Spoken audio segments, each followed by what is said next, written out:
और क्यों आज भी लाखों लोग गुरुजी को अपनी गाइडिंग लाइट मानते हैं और जो आपकी लाइफ को ट्रांसफॉर्म अंदर से करते हैं। और मुझे नहीं पता कि मैं उस सत्संग में इतना रोई कि मुझे एक वक्त को ना थोड़ा सा ऐसे एम्बैरेसमेंट होने लगी कि सब लोग देख रहे हैं कि मैं क्यों रो रही हूँ। Jai Guruji everyone, welcome to my YouTube channel. आज का व्लॉग ना मेरे दिल के बहुत करीब है क्योंकि मैं बात करने वाली हूँ अपने गुरुजी के बारे में कि गुरुजी कौन थे, मैं अपने गुरुजी से कैसे जुड़ी और क्यों आज भी लाखों लोग गुरुजी को अपनी गाइडिंग लाइट मानते हैं। और सबसे पहले आपने ये कहावत तो जरूर सुनी होगी कि गुरु के बिना गति नहीं होती। इस लाइन को मैं पहले सिर्फ एक कहावत ही समझती थी। जैसे जैसे मेरी जिंदगी के एक्सपीरियंसेस बढ़ते गए, जैसे जैसे दुनियादारी मुझे समझ आती गई, तो मुझे रियलाइज हुआ कि गुरु सिर्फ वो नहीं होते जो आपको नॉलेज देते हैं। गुरु वो होते हैं जो आपको अंधेरे में रोशनी दिखाते हैं, जो आपको आपसे खुद से मिलवाते हैं और जो आपकी लाइफ को ट्रांसफॉर्म अंदर से करते हैं। और मेरे लाइफ में ये रोल गुरुजी ने निभाया है।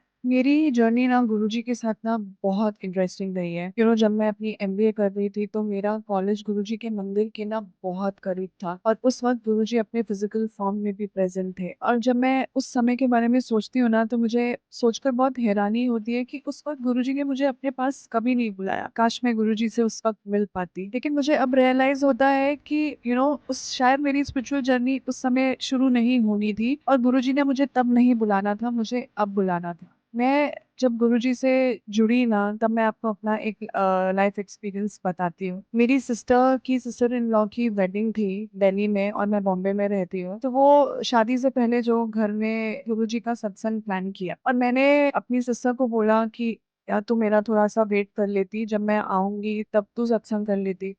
तो शी वाज लाइक कि हमें और भी शादी के बहुत काम है, तो ये राइट टाइम था, तो मैंने सत्संग कर लिया। तो मैं थोड़ा सा सैड हुई कि अरे काश मैं भी गुरुजी का सत्संग अटेंड कर पाती। फिर बॉम्बे में जिस अपार्टमेंट्स में मैं रहती थी वहां पे मेरी एक फ्रेंड ने मुझे एक आंटी से इंट्रोड्यूस कराया जो गुरुजी की फॉलोअर है और गुरुजी को काफी टाइम से वो फॉलो करती है। तो उनके घर में सत्संग आने वाला था, तो मैंने अपनी फ्रेंड से, मैं ऐसे ही जनरली बात कर रही थी कि यार मुझे गुरुजी का सत्संग अटेंड करने का ना बहुत मन है। तो उसने मुझे एकदम से बोला अरे चल मैं तुझे एक आंटी से मिलवाती हूँ, उनके घर में सत्संग है इसी कमिंग वीक में। सो आई वाज वेरी हैप्पी कि मैं गुरुजी का सत्संग दिल से अटेंड करना चाहती थी और गुरुजी ने मुझे बहुत जल्दी अपना सत्संग अटेंड भी करवा दिया।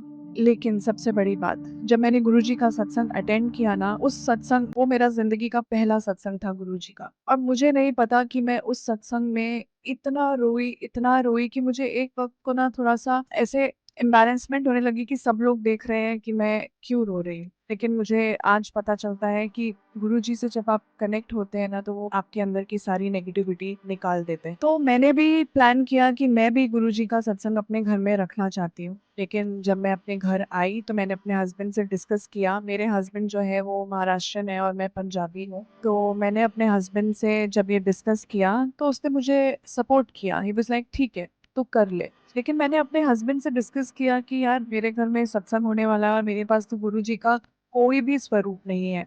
तो मेरे हस्बैंड ने मुझे बोला कि जिन आंटी के घर तू गई थी सत्संग पे उनसे ले ले। मैंने आंटी से बात करी तो आंटी ने बोला हाँ इट्स ओके, आप मेरा स्वरूप ले सकते हो। लेकिन मैं चाहती थी कि मेरे घर में गुरुजी खुद आए और वो स्वरूप मेरा खुद का हो। तो मैंने गुरुजी को बोला कि गुरुजी मुझे नहीं पता, मेरे सत्संग से पहले मुझे मेरे घर में ना स्वरूप चाहिए। लेकिन गुरुजी का करिश्मा देखो, गुरुजी आपकी छोटी छोटी बात सुनते हैं। तो मैंने अपने हस्बैंड को बोला कि चलो गुरुजी के मंदिर चलते हैं जो आर्य रोड पर है। तो मेरे हस्बैंड पहली बार मंदिर गए थे और उससे पहले मैं एक बार मंदिर जा चुकी थी। तो जब हम मंदिर से दर्शन कर कर बाहर निकले तो मुझे वहां से एक पेन और एक गुरुजी का ब्रेसलेट मिला। तो मैं उतने में ही खुश हो गई, चलो स्वरूप नहीं तो मुझे गुरुजी ने एक पेन और एक ब्रेसलेट तो दिया। मैं उतने में ही खुश हो गई। जब हम पूरा बाहर आए तो जहाँ पर जोड़ा हम उतारते हैं तो वहाँ के जो सेवादार थे, जोड़ा सेवादार, उन्होंने मुझसे पूछा अरे वाह, आपको आंटी ब्रेसलेट और पेन मिला? मैंने बोला हाँ जी। तो मैं चप्पल लेके निकल गई आगे। जैसे ही मैं थोड़ा सा आगे जाती हूँ तो वो अंकल मुझे आवाज मारते हैं आंटी। मैं पीछे मुड़ती हूँ तो मुझे पहले नहीं पता था कि वो मुझे ही बुला रहे, तो मैंने पीछे मुड़ के देखा। मैंने पूछा अंकल आप मुझे बुला रहे? तो उन्होंने बोला हाँ जी। तो मैं गई तो उन्होंने मुझे एक ऐसी बात बोली कि मुझे ना इतने गूज़बम्प्स आ गए उस टाइम पर। उन्होंने मुझे बोला कि आंटी आपने अपना स्वरूप नहीं लिया अंदर से। आई वाज लाइक उस टाइम मैंने उनसे कोई सवाल नहीं पूछा, मैं भागी और अंदर से जाके अपना स्वरूप लेकर आई। और जब आपको स्वरूप मिलता है ना, तो वो आपको कवर करके मिलता है, तो आप अपने मर्ज़ी से स्वरूप नहीं लेते। आप जो भी स्वरूप लेना, जो आपकी किस्मत में होता है, आपको वो स्वरूप मिलता है। तो मुझे एक न्यूज़पेपर में रैप करके एक ऐसे स्वरूप मिला, तो मैंने बाद में उसको खोल के देखा और मैंने उसी दिन जाकर उसको ना फ्रेम करा लिया और अपने घर में लगा लिया। तो मेरे कहने का मतलब ये है कि सत्संग से पहले मेरे घर में गुरुजी का स्वरूप आ गया। इससे बड़ी और बात क्या हो सकती है कि गुरुजी आपकी हर छोटी-छोटी बात सुनते हैं और उसको पूरा भी करते हैं। अभी गुरुजी के बारे में थोड़ा बात करते हैं। गुरुजी का नाम श्री निर्मल सिंह महाराज जी है। उनका जन्म एक पंजाब के एक गाँव डुगरी में हुआ था। गुरुजी की फैमिली भी बहुत सिंपल थी और गुरुजी ने डबल एमए किया है इंग्लिश और इकोनॉमिक्स में। ये बात ना मुझे बहुत इंस्पायर करती है कि गुरुजी ने हमें सिखाया है कि एजुकेशन और स्पिरिचुअलिटी दोनों साथ-साथ चल सकती है। स्पिरिचुअलिटी का मतलब ये नहीं होता कि हमें दुनियादारी छोड़ के, अपनी चीज़ें छोड़ के हमें स्पिरिचुअल होना पड़ता है। आप दुनियादारी की हर चीज़ निभाते हुए स्पिरिचुअल हो सकते हैं और ईश्वर से कनेक्ट कर सकते हैं। मैं एक और बात कहना चाहूँगी कि बहुत सारे डिवोटीज़ ऐसे हैं जो मानते हैं कि गुरुजी डिवाइन इन्कार्नेशन है लॉर्ड शिवा के। मैं इस बात पर पूरा विश्वास करती हूँ और बहुत सारे लोग हैं जो इस बात पर विश्वास नहीं करते हैं और मेरा कहना है व्हिच इज़ ओके। हर किसी की स्पिरिचुअल जर्नी ना अलग होती है, हर किसी के बिलीफ अलग होते हैं। आप किसी को फोर्सफुली नहीं समझा सकते हैं कि क्या सच है, कि आप इस बात पर बिलीव करिए या ना करिए। और इसी बात पर मैं ये कहना चाहती हूँ कि हमारे शास्त्रों में ना ये बात बार-बार कही गई है कि ज़रूरत पड़ने पर ना भगवान धरती पर इंसान का रूप लेकर आते हैं, इंसानों को मार्गदर्शन दिखाने के लिए। इस बात पर विश्वास करना आपके हाथ में है। मुझे लगता है कि स्पिरिचुअलिटी जो है ना, उस पे हम डिबेट नहीं कर सकते। स्पिरिचुअलिटी का मतलब होता है अंदर से पीस मिलना।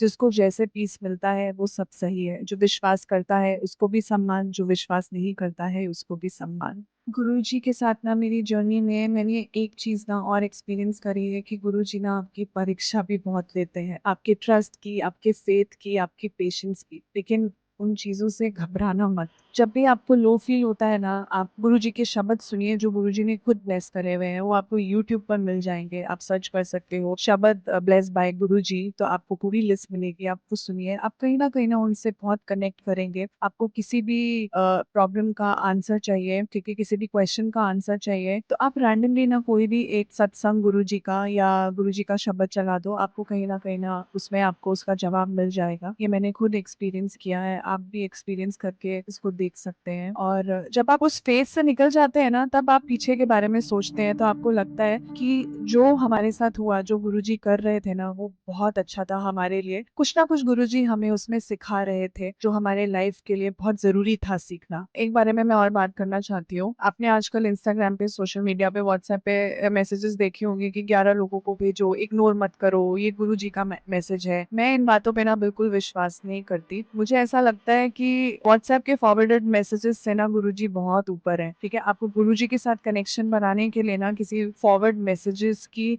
या इंस्टाग्राम के किसी मैसेज की ना ज़रूरत नहीं होती है।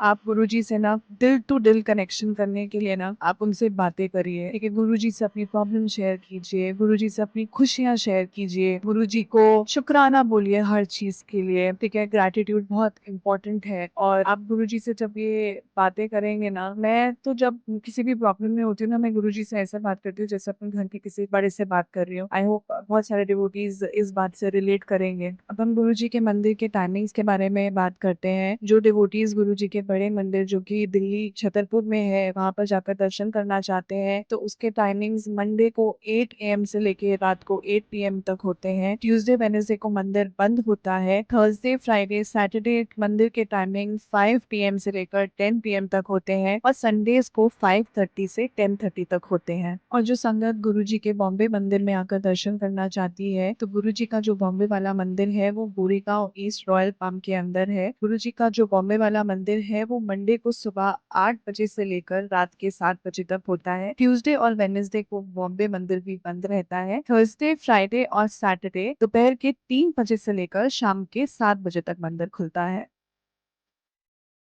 अगर आपको मेरा ये व्लॉग पसंद आया है, so please like, share and subscribe. और अगर आप भी अपना कोई एक्सपीरियंस गुरुजी के साथ शेयर करना चाहते हैं, तो प्लीज़ मुझे कमेंट करिए और बताइए। सो मिलते हैं नेक्स्ट व्लॉग में। जय गुरु जी एंड शुक्राना गुरु जी।